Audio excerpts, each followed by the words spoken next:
রাস্তায় এর থেকে দুগুণ এখনো রয়েছে।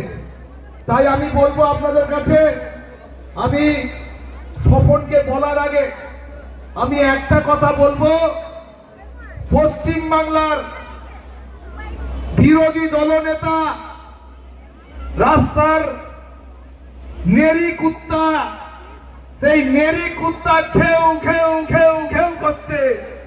সেই নেড়ি কুত্তা শুভেন্দু অধিকারীকে বলতে চাই, যদি পারো ক্ষমতা থাকো সাতকাছিয়া বজবজ 2 নম্বর ব্লকে একটা বুথে এসে জিতে দেখাও, জানবো তুমি বড় নেড়ি কুত্তা, বড় নেড়ি কুত্তা, বড় নেড়ি কুত্তা। আবারও কুকথার সীমা পার করল টিএমসি নেতা। 2024-এ লোকসভা ভোটকে সামনে রেখে অভিষেক ব্যানার্জির সমর্থনে বজবজ 2 নম্বর ব্লকের অন্তর্গত হাওড়ি যুবক সংঘের মাঠে যুব তৃণমূল কংগ্রেসের উদ্যোগে এক কর্মী সভার আয়োজন করা হয়।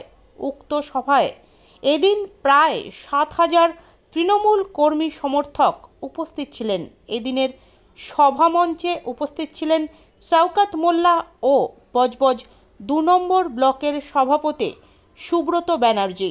এই সভামঞ্চ থেকেই আবারও কুকথা বললেন সুব্রত ব্যানার্জি।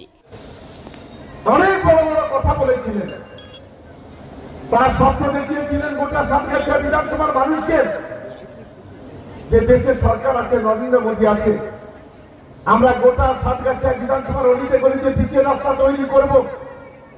কোথাও কোথাও বলেছিলেন কংক্রিটের রাস্তা তৈরি করে দেব, কোথাও বলেছিলেন প্রত্যেকটা বাড়িতে বাড়িতে পানীয় জলের ব্যবস্থা করব, আর এখানে যারা বেকার ছেলে মেয়েরা আছে তাদের সেই বেকারদের চাকরির ব্যবস্থা করব। 21 সালে ভোট হলো, ভোট গণনার পরে তাদেরকে এই গত 3 বছর ধরে আমরা টিকি দেখতে পাইনি।